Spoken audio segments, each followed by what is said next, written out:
মামুনিস ক্রিয়েশনে তোমাদের সকলকে জানাই অনেক স্বাগত। কেমন আছো তোমরা সবাই? আশা করছি তোমরা সবাই খুব ভালো আছো এবং সুস্থও আছো। আর আমি বেশ ভালো আছি, আর আমার পরিবারেরও সবাই সুস্থ আছে।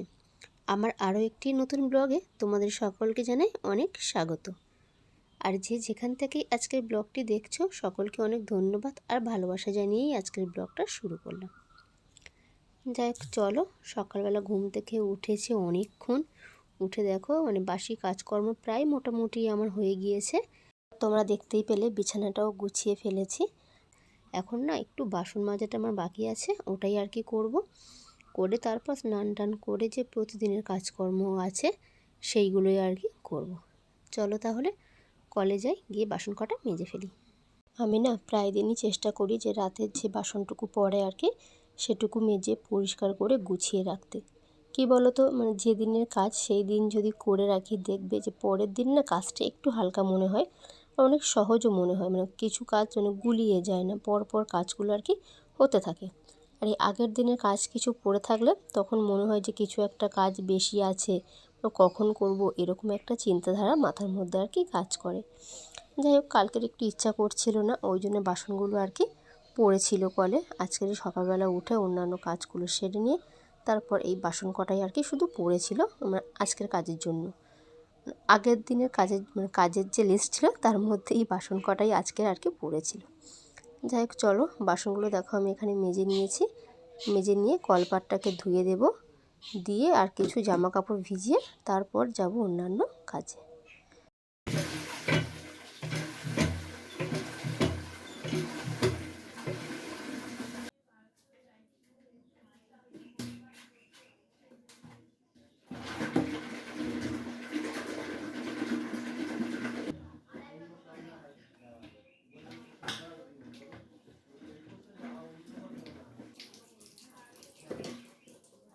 দেখো, জামা কাপড়গুলো ভিজিয়ে কাচাকুচি করে স্নান টান করে তারপর এলাম, আর ইতিমধ্যে শুরু হয়েছে বৃষ্টি।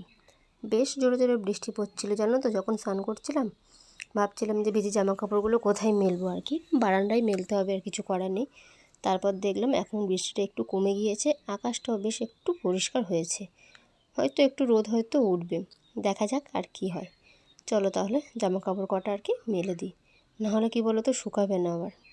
আর আগের দিনে তো প্রতিদিনের কিছু না কিছু জামা কাপড় থাকে, সব জামা কাপড় না একটা রোদে শুকায় না। হয়তো আমার কাচতে দেরি হয়ে যায় কি জানি না, কি রোদ কম ওঠে, কি মোটাগুলো হয়তো, যেগুলো মোটা মোটা জামা কাপড় সেগুলোই হয়তো শুকায় না। চলো জামা কাপড় কটা মেলে দিই।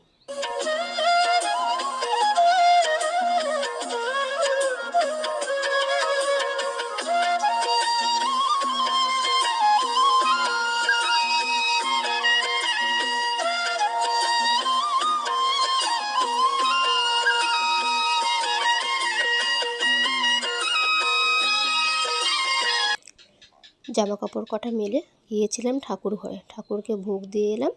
আর আমার পিকুসোনাও ঘুম থেকে উঠে পড়েছে, ও কি খাবে সেই জন্যই ভাবলাম যে একটু ডিম সিদ্ধ করে দিই, আর দুধ রুটি নাহলে ডিম টোস্ট, কিংবা ঝাউক না, ডিম টোস্ট বলছি, বাটার দিয়ে একটু রুটি আর কি ঝাউক না ঝাউক একটু দিয়ে দেবো।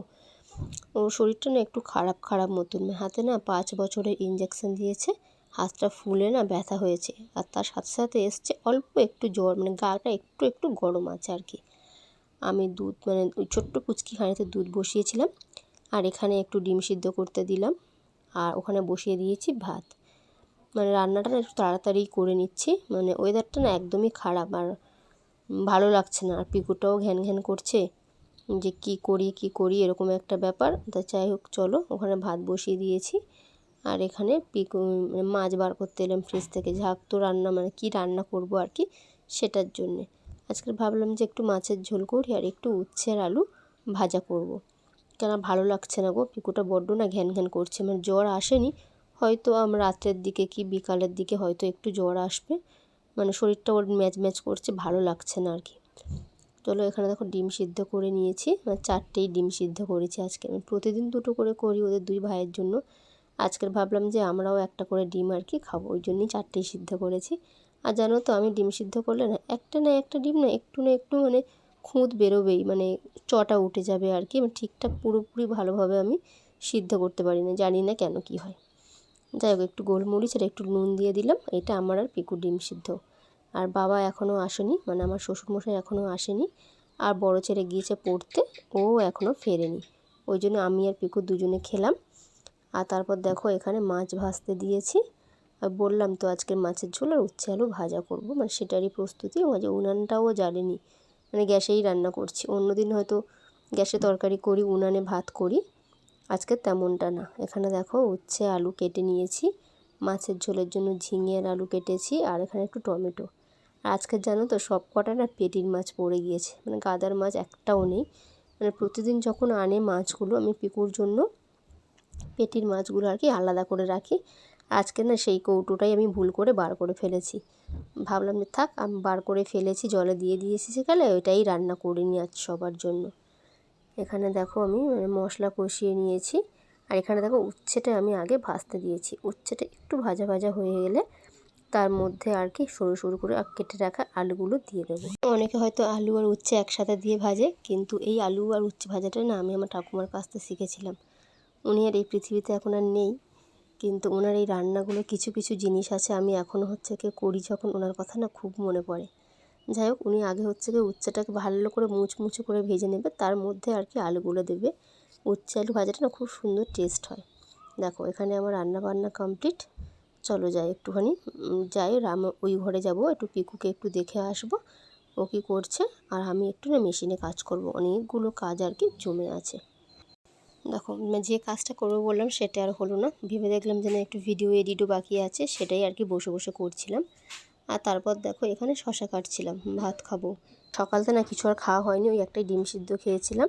ওই জন্য ভাবলাম যে 12:30 বাজে, মানে এমনি পিকুটারও শরীর খারাপ, ভাতটা আর কি খেয়ে নিই। দেখো এখানে ভাত বেড়ে নিয়েছি আমার আর পিকুর জন্য।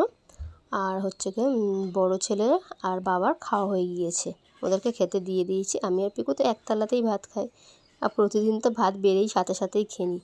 আজকের ভাবলাম যে একটু সাজিয়ে গুছিয়েই আর কি ভাতটা খাওয়া যাক। চলো তাহলে ভাতটা খাওয়া দাওয়া করি, সেরে পিকুকে ঘুম পাড়াবো। দেখো দুই ভাই আর কি ঘুমোচ্ছে, ওদিকে বড়টা ঘুমোচ্ছে, এদিকে পিকুটাও ঘুমোচ্ছিল, আমি ওকে ঘুম পাড়িয়ে দিয়েছি। কি খাবে পিকু? আমি খাবো। কি খাবে বলো? আমি চাউমিন খাবো। চাউমিন। চাউমিন খাবে? হ্যাঁ। চলো। আর দুধ দিয়ে চাউমিন খাবো। ও সস দিয়ে চাউমিন খাবে। চলো দেখি, রান্নাঘরে যাই, চাউমিন করবো কি দেখি একটু, তারপর দেখছি কি যাও তো কিছু করে দেবো। তাড়াতাড়ি করো। তাড়াতাড়ি চাউমিনটা করো। দেখো এই জন্য বলে মধ্যবিত্ত, চাইলো চাউমিন আর পেলো দুধ বিস্কিট। আসলে কি বলো তো, চাউমিনের না সব কিছু আর কি বাড়িতে জোগাড় করার নেই। মানে আলু দিয়ে ডিম দিয়ে হয়তো করে দিলে খেয়ে নিত, কিন্তু ভাবলাম যেখানে করবো সেখানে একটু ভালোভাবেই আর কি অন্য একদিন করে দেব। ওই জন্যই আর কি দুধ বিস্কুটটাই দিলাম, মানে ওটাতেই খুশিও। ও বলছে এটা কি দুধ বিস্কুট, এটা কি ভালো খেতে? আমি বলছিলাম যে হ্যাঁ এটা ভালো খেতে, এটা তুমি খেয়ে নাও। আর যেহেতু টিভি চলছিল, মানে কার্টুন চলছিল, ওই জন্য আর কি দিলাম না ওর ভয়েসটা। তাহলে চলো আমি একটু বিছানাটা গুছিয়ে নিই। ওকে দুধ বিস্কুটটা দিয়েছি, তারপর ভাবলাম যে বিছানাটা তো গোছানো হয়নি, মানে ঝাড়াঝুড়ি করবো না, শুধু বালিশ কটা গুছিয়ে আর চাদরটাকে ভাঁজ করে আর কি রেখে দেবো।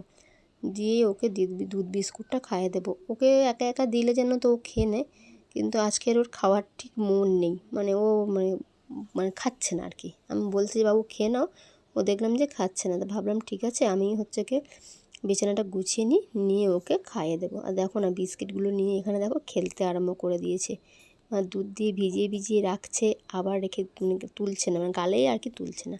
চলো আমি বিছানাটা গুছিয়ে নিয়ে ওকে খাইয়ে দেবো। আর তোমরা যে যেখান থেকেই আমার ব্লগটি দেখছো, সকলকে একটা অনুরোধ রইল, যদি নতুন বন্ধু হয়ে থাকো চ্যানেলটিকে অবশ্যই করে সাবস্ক্রাইব করো, আর পাশে থাকা বেল আইকনটি অবশ্যই অন করে দিও। কি বলো তো, এই যে ভিডিওগুলো করি না, মানে তোমরা যদি একটু সাপোর্ট করো, একটু যদি ভালোবাসো আমাকে, তাহলে তো ভিডিওটা মন দিয়ে করতে পারি, তাই না বলো? মানে চেষ্টা করি গো ভিডিওগুলো সুন্দর করে পরিবেশনা করার, যাতে তোমাদের একটু আর কি ভালো লাগে। চেষ্টা তো করি, জানি না কতটা কি করতে পারি আর কি। তোমরা পাশে থেকো, আশা করছি আগামী দিনে হয়তো আরও সুন্দর করে তোমাদের জন্য ভিডিওগুলো আর কি বানাতে পারবো। চলো দেখো এখানে বিছানাটা গুছিয়ে নিয়েছি, আর চলো আমি হাতটা ধুয়ে আসি, এসে আর পিকুকে খাইয়ে দিই।